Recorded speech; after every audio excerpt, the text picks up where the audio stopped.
இதோ உதவி. உங்கள் காலண்டர் வயது எவ்வளவு இருந்தாலும் உங்கள் உடல் 100 நாட்களுக்கு மேல் பழமையானது அல்ல. காலண்டரை பார்த்து வயதாக வளர்வதை நிறுத்த வேண்டிய நேரம் இது. உங்கள் காலண்டரின்படி நீங்கள் எவ்வளவு வயதானவராக இருந்தாலும் உங்கள் உடல் 100 நாட்களுக்கு மேல் பழமையானதாக இருக்க முடியாது. முதுமை குறித்த குழு. குறிப்பாக எந்த நோய்களும் காலப்போக்கில் ஏற்படுவதில்லை என்று மருத்துவ ஆராய்ச்சி காட்டியுள்ளது என்று டாக்டர் ஸ்வார்ட்ஸ் கூறினார். பின்னர் டாக்டர் ஸ்வார்ட்ஸ், ஒரு நபரின் காலவரிசை வயது எதுவாக இருந்தாலும் அவரது உடல் செல்கள் பெரும்பாலானவை சில நாட்கள் முதல் 100 நாட்கள் வரை எந்த நேரத்திலும் இருக்கும். ஏனெனில் செல்கள் இறந்து மீண்டும் மீண்டும் உருவாகின்றன.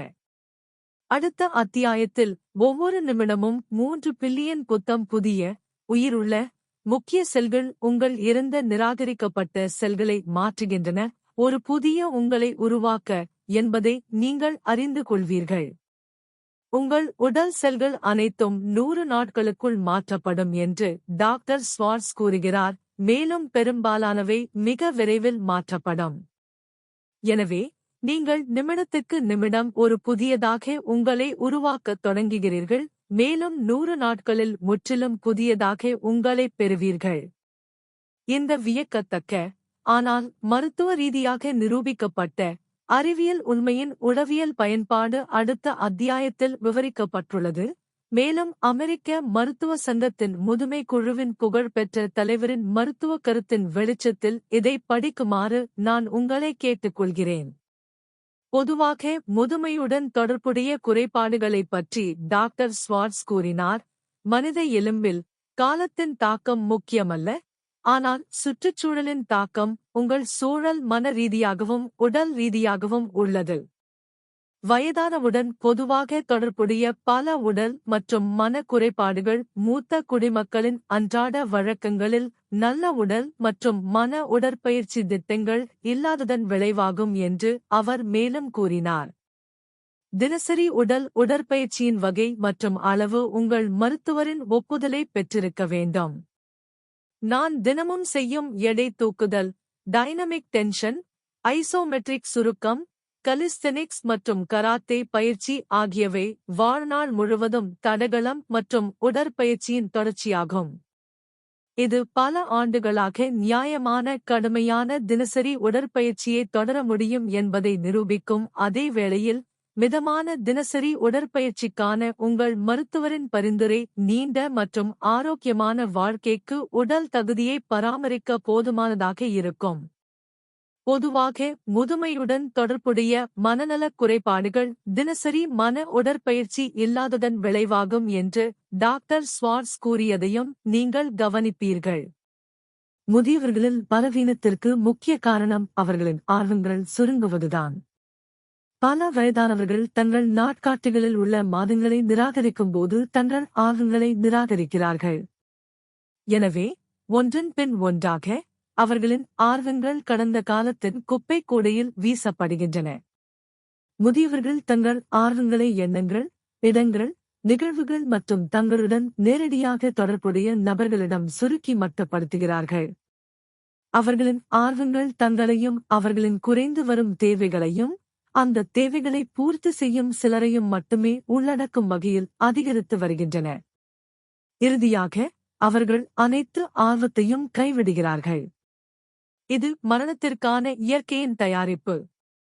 இருப்பினும் நீங்கள் இறக்கத் தயாராகவில்லை, ஆனால் வாழத் தயாராகி வருகிறீர்கள். இருப்பதற்கு மட்டுமல்ல, வாழவும் தயாராகி வருகிறீர்கள் என்ற நம்பிக்கையான நிகழ்வில் நீங்கள் மேற்கூறிய செயல்முறையே வெறுமனே தலைகீழாக மாற்றுகிறீர்கள். நீங்கள் உங்கள் ஆர்வங்களை சுருக்கவோ அல்லது கட்டுப்படுத்தவோ இல்லை, எண்ணங்கள், யோசனைகள், இடங்கள், நிகழ்வுகள், செயல்பாடுகள் மற்றும் மக்களில் உங்கள் ஆர்வங்களை நீங்கள் பராமரிக்கிறீர்கள் மற்றும் விரிவுபடுத்துகிறீர்கள். உங்கள் தற்போதைய வயது எதுவாக இருந்தாலும் இப்போதே இதைத் தொடங்குங்கள். தொடங்குவதற்கு இது ஒருபோதும் சீக்கிரமாகவோ அல்லது தாமதமாகவோ இல்லை. உங்கள் மனதை பயன்படுத்த தொடங்க வேண்டிய நேரம் இப்போது. உண்மையில் இந்த புத்தகத்தை படிப்பதன் மூலம் நீங்கள் ஒரு நல்ல தொடக்கத்தை உருவாக்குகிறீர்கள். இந்த புத்தகத்தின் மனசக்தி இலக்குகளை அடைய உங்கள் மனதை உண்மையில் பயன்படுத்துவதன் மூலம் நீங்கள் உங்கள் மனதை தூண்டுவீர்கள். உங்கள் மனதை ஒழுங்குபடுத்துவீர்கள். நீங்கள் அற்புதமான மனசக்தியை உருவாக்குவீர்கள். மேலும் நீங்கள் இருப்பதை அறியாத இலக்கை அடையும் மனசக்திகளை நீங்கள் கட்டவிழ்த்து விடுவீர்கள். இதனுடன் எண்ணங்கள், யோசனைகள், இடம், நிகழ்வுகள், செயல்பாடுகள் மற்றும் மக்களில் உங்கள் ஆர்வங்கள் தொடர்ந்து விரிவடைவதைச் சேர்க்கவும் நீங்கள் வாலிபர் என்று நினைப்பீர்கள். அதுதான் இளமையின் மாய நீரூற்று. இளமையாக சிந்தியுங்கள் மற்றும் இளமையாக வாழுங்கள். நீ நீண்ட காலம் வாழ விரும்பினால் இளமையாக வாழுங்கள். நீங்கள் ஒரு ஆடிக்கொண்டிருக்கும் நாற்காலியில் ஓய்வு பெற வேண்டியதில்லை. நீங்கள் ஒரு புதிய, வித்தியாசமான வாழ்க்கைக்கு ஓய்வு பெறலாம். அல்லது உங்கள் நிறுவப்பட்ட வாழ்க்கையை நீட்டிக்க நீங்கள் ஓய்வு பெறலாம். ஆனால் உங்கள் ஓய்வூதிய வாழ்க்கை முறைக்கு ஏற்றவாறு, எல்லாவற்றிற்கும் மேலாக, உங்கள் சொந்த அமைதியான, நிதானமான வேகத்தில். நமது நாட்டின் ஆரம்ப நாட்களில் ஒரு மில்லியனராக இருப்பது மிகவும் பணக்காரராக கருதப்பட்டபோது, வானர்பில்ட் என்ற ஒருவர் 12 மைல் ரயில் பாதையை வைத்திருந்தார். அது அப்போது நிறைய ரயில் பாதையாக இருந்தது. வானர்பில்ட் என்ற இந்த மனிதர் 70 வயதாக இருந்தார். எனவே ஓய்வு பெறும் வயதை கடந்ததால் அவருக்கு நிறைய நேரம் இருந்தது. அவர் தனது முதுமையில் சுறுசுறுப்பாகவும் ஆர்வமாகவும் இருக்க விரும்பினார். எனவே அவர் தனது ரயில் பாதையின் மைல்களை அதிகரிப்பதன் மூலம் பிஸியாக இருந்தார்.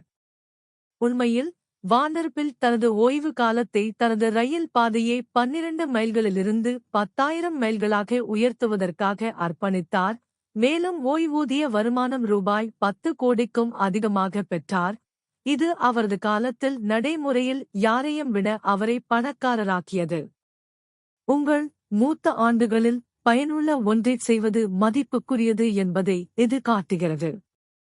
உங்கள் முதுமை ஆண்டுகள் நீங்கள் உண்மையில் எவ்வளவு மூத்தவர் என்பதைக் காட்ட ஒரு பொன்னான வாய்ப்பையும் ஒரு அற்புதமான சவாலையும் உங்களுக்கு அனுப்பியது. உங்கள் முதுமையில் நீங்கள் செய்யக்கூடிய அனைத்து வகையான சுவாரஸ்யமான மற்றும் பயனுள்ள விஷயங்களும் உள்ளன. டோஸ்கானினி 85 வயதில் சிறந்த சிம்பொனிகளை நடத்தினார். எடிசன் 84 வயதில் கூட பல விஷயங்களைக் கண்டுபிடித்து வந்தார். பென் ஃபிராங்க்லின் 80 வயதில் அமெரிக்காவின் அரசியலமைப்பை எழுதுவதில் ஆர்வமாகவும் சுறுசுறுப்பாகவும் இருந்தார். நீதிபதி ஹோம்ஸ் 90 வயதில் உச்ச நீதிமன்ற தீர்ப்புகளை எழுதிக் கொண்டிருந்தார். ஆண்ட்ரூ மெல்லன் 82 வயதில் நாட்டின் முன்னணி நிதியாளராக இருந்தார். 70 வயதிற்குப் பிறகும் கான் தனது மிகச்சிறந்த தத்துவ படைப்புகளில் சிலவற்றை எழுதினார். மோனட் 86 வயதில் இன்னும் அற்புதமான படங்களை வரைந்து கொண்டிருந்தார். கோத்தே 80 வயதில் ஃபாஸ்டின் 2ஆம் பகுதியை எழுதினார். உங்கள் சொந்த ஓய்வூதிய வாழ்க்கையை தேர்வு செய்யவும். நினைவில் கொள்ளுங்கள், மக்கள் மிகவும் கடினமாக உழைப்பதால் இறக்கவில்லை, அர்த்தமற்ற இருப்பில் தங்கள் வாழ்க்கை குறைந்து வருவதை உணர்ந்ததால் அவர்கள் இறக்கிறார்கள். காலண்டர் உங்கள் ஆரோக்கியத்தையோ அல்லது உங்கள் வாழ்க்கையின் நீளத்தையோ அல்லது அதை வாழ்வதற்கான உங்கள் ஆர்வத்தையோ தீர்மானிக்கவில்லை. உங்கள் எண்ணங்கள் அதைச் செய்கின்றன. எனவே உங்கள் வயது எதுவாக இருந்தாலும் இளமையாக சிந்தியுங்கள். இளமையாக வாழுங்கள்.